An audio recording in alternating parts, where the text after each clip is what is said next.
बिस्मिल्लाहिर्रहमानिर्रहीम। अस्सलाम वालेकुम दोस्तों, कैसे हैं आप सब? उम्मीद करता हूँ आप सब खैरियत से होंगे। दोस्तों, आज की वीडियो में हमें बात करनी है 12 वोल्ट का जो रूम कूलर होता है, उसके लिए हम कौन सी पावर सप्लाई का इस्तेमाल कर सकते हैं। क्योंकि मार्केट में बहुत से ज़्यादा पावर सप्लाई आ गई हैं और इनकी कोई गारंटी-वारंटी कुछ भी नहीं होता। सिर्फ वहाँ पे चेक वारंटी दुकान वाले दिखाते हैं कि चेक करके दिखाते हैं कि भई चल रहा है। तो इसके बाद इसकी कोई वारंटी या कोई गारंटी किसी किस्म की कोई भी नहीं दे रहा होता। मेरे पास 3 किस्म की पावर सप्लाइयाँ रखी हुई हैं, ये दोनों 12 वोल्ट 15 एम्पीयर की, और ये भी 12 वोल्ट 15 एम्पीयर की है दोनों। एक ही कंपनी के हैं, अमीन अमीन, ठीक है? और ये वाली कंपनी जो है मैंने किसी से परचेज़ की है, ये तकरीबन 30 एम्पीयर की पावर सप्लाई है। और इसकी जो आउटपुट पे ये जो वायर्स लगी हुई है, ये हमने इसकी कनेक्शन और इसकी सप्लाई हमने खुद निकाली है, इनपुट और आउटपुट हमने इसकी खुद निकाली है। कुछ इस तरह का रूम कूलर है और इस रूम कूलर को हमने चलाना है इस 12 वोल्ट की सप्लाई पे। अब इसमें मसला क्या आ रहा होता है कि इसके जो पंप होता है, जो वाटर पंप है, जो पानी को उठाता है, वो एम्पेयर ज़्यादा लेता है और जब ये चलता है तो हमारी सप्लाइयाँ अक्सर बैठ जाती हैं। तो यही चीज़ देखने के लिए मैं ये वीडियो बना रहा हूँ। सबसे पहले मैं आपको ये वाली पावर सप्लाई दिखाता हूँ चेक करके, ये कैसे काम करती है, ये कितने एम्पेयर एसी और डीसी इनपुट कितने एम्पेयर ले रही है और आउटपुट कितने एम्पेयर ले रही है। तो हमने इसके आउटपुट यानी 12 वोल्ट के कनेक्शन कर लिए हैं सप्लाई के। ये रेड वाली तार जो होती है ये पॉजिटिव होती है, ब्लैक या ब्लू वाली वायर जो है यहाँ पे हम इस्तेमाल करते हैं वो हम नेगेटिव के लिए इस्तेमाल करते हैं। तो इसके साथ ही हमारे पास ये यूनिटी का मीटर है। इससे मैं पहले आपको इसकी वोल्टेज चेक करूँगा और फिर इसके इनपुट और आउटपुट पे एसी डीसी एम्पेयर चेक करके दिखाऊँगा कि क्या ये पावर सप्लाई बैठ रही है या नहीं बैठ रही, एम्पेयर कम कर रही है या नहीं कर रही। तो अब हमारी ये पावर सप्लाई ऑन हो गई है, इसका कोई और लाइट वगैरह तो नहीं है, अलबत्ता इसका फैन चल रहा होता है। तो अब मैं इसको चलाता हूँ, पहले मैं आपके सबसे पहले इसकी वोल्टेज आपको चेक करवा देता हूँ। इसके वोल्टेज चेक करने के लिए हमने डीसी वोल्ट चेक करने हैं, 13 वोल्ट डीसी इसके आ रहे हैं, ठीक है। अब इसके बाद मैं इसको फैन ऑन करूँगा, इसके पहले डीसी एम्पेयर जो है वो हम चेक करेंगे। ये हमने डीसी पे सेट कर लिया। डीसी पे सेट करने के बाद अब हम इसके एम्पेयर चेक करते हैं। तो दोस्तों ये सिर्फ इसका फैन चल रहा है तो ये 5 एम्पेयर ले रहा है। अब जो ही मैं इसका पंप ऑन करूंगा तो इसके एम्पेयर तकरीबन पौने 7 बल्कि 7 इसको हम कंसिडर कर लेते हैं, क्योंकि 7 एम्पेयर पे चला गया। क्योंकि खाली अगर हम इसको पंप भी चलवाएं तो तब भी इसके एम्पेयर ठीक ठाक एम्पेयर है, ठीक है दोस्तों। अब ये दोनों पंप चल रहे हैं तकरीबन हमारे 7 एम्पेयर जहाँ पे इसकी कंज्यूम हो रहे हैं और हमारी पावर सप्लाई बैठ जाती है जो ही पंप चलता है। तो ये इसके साथ जो है आगे वेव के लिए रोटेशन के लिए जो जालियों को मूव करवा रही थी ये भी ऑन कर लेते हैं। तो तकरीबन हमारे पास अभी 7 एम्पेयर में चल रहे हैं। अभी हम इसके इनपुट चेक कर लेते हैं एसी पे। एसी में ये कितने एम्पेयर कंज्यूम कर रहा है। तो एसी पे तकरीबन 0.3 एम्पेयर, यानी छत वाला जो सीलिंग फैन है उस जितने इसके एम्पेयर जो है कंज्यूम हो रहे हैं, ठीक है दोस्तों। ये होगी एक पावर सप्लाई। अब दोस्तों मैंने लगा दी है ये वेरिएबल, इसके ऊपर लगा हुआ है पोटेंशियोमीटर लगा हुआ है, ये वाली पावर सप्लाई मैंने लगाई है।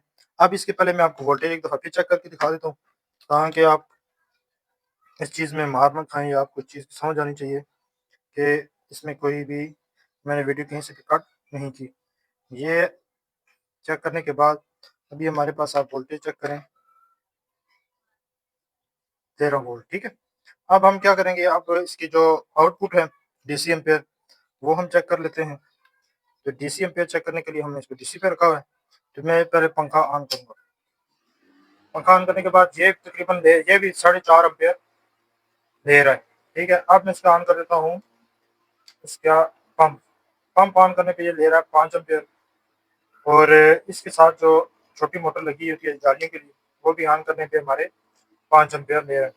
अब ये एम्पेयर यहाँ पे ले रही है और दे रही है सप्लाई कम, क्योंकि इसके साथ एक पोटेंशियोमीटर लगा हुआ है।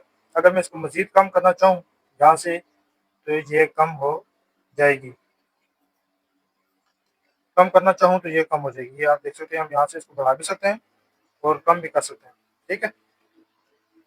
और यहाँ पे इसके एम्पेयर चेक करें 5 एम्पेयर, ये 5 एम्पेयर की पावर सप्लाई आउटपुट दे रही है। और इनपुट हम इसकी चेक कर लेते हैं कि एसी कितने वोल्ट एम्पेयर एसी ये कंज्यूम कर रही है 0.38, यानी कि जितनी पंखे की जितनी पहले वाली पावर सप्लाई थी उतनी ही ये इनपुट दे रही है।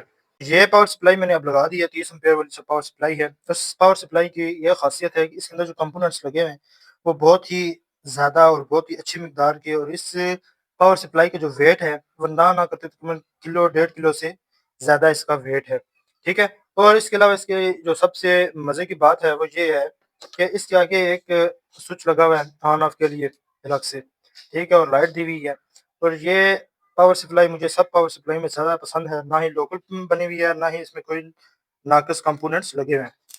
अब इसका वोल्टेज मैं पहले चेक करता हूँ, आउटपुट पे कितने वोल्टेज में से मिल रहे हैं। तो ये हमें दे रही है 11 वोल्ट, 11.90 थी मुराद, 12 वोल्ट हमें इससे मिल रहे हैं। अब हम इसके एम्पेयर चेक करते हैं और बारी-बारी हम इसको ऑन करते हैं, डीसी एम्पेयर हमें कितने कंज्यूम कर रही है। ये इसकी फैन चल गया, फैन के इसके एम्पेयर हैं 3, ठीक है दोस्तों। और जहाँ पे इसके एम्पेयर हैं पंप के साथ, पंप ऑन किया तो पंप ऑन करने पे इसके एम्पेयर हो गए 5, और हम इसकी रोटेशन भी ऑन कर देते हैं, ये तकरीबन 5 एम्पेयर ही ले रही है। तो मेरी तो सबसे ज़्यादा कोशिश यही है कि मैं ये वाली पावर सप्लाई, इस वाली पावर सप्लाई का इस्तेमाल करूँ। ये पावर सप्लाई क्योंकि इसके कंपोनेंट्स बहुत अच्छे हैं, इसके जलने के चांस बहुत कम होते हैं, तो मैं रिकमेंड करता हूँ ज़्यादातर यही। मगर इसमें एक बुनियादी मसला और भी है कि अगर आप दूर पावर सप्लाई लगी हुई है और डीसी वायर आपने लेंथ उससे ज़्यादा है, रूम तो दूर है, और 12 वोल्ट की जो सप्लाई की जो आउटपुट जो आपने वायर कनेक्ट की हुई है वो दूर है, तो वो आपकी क्या करेगी, एम्पेयर ड्रॉप करेगी और ये आपकी स्पीड स्लो कर देगी, ठीक है? अब यहाँ पे इसके एसी इनपुट चेक कर लेते हैं कि इसके कितने एम्पेयर हैं। ये उससे भी ज़्यादा कम, यानी 0.24, यानी बाकी जो 2 चाइना की पावर सप्लाई है उससे भी कम ये वोल्ट सॉरी एम्पेयर जो है कंज्यूम कर ली है। तो ये एक बेसिक सी वीडियो थी, इसके मुतालिक आपको बताना था। अक्सर लोग पूछ रहे होते हैं कि हम पावर सप्लाई कौन से खरीदें, तो ये वाली पावर सप्लाई आपको दराज से इजीली मिल जाएगी। अक्सर लोग इसको सेल कर रहे होते हैं। इस पावर सप्लाई का रिजल्ट ज़्यादा अच्छा है और ये सेफ्टी भी है, और इसकी जो आउटपुट है वो आपको इसकी खुद निकालनी होती है। तो दराज पे ये आप पावर सप्लाई सर्च करेंगे तो उसमें इस पे इस तरह की पावर सप्लाई आ जाएगी। आपने ये पावर सप्लाई खरीद लेनी है, और मज़ीद किसी किस्म का कोई इश्यू हो आप मुझसे बिला झिझक पूछ सकते हैं। एक नई वीडियो के साथ फिर मिलूँगा, तब तक दीजिए इजाज़त। अल्लाह हाफ़िज़।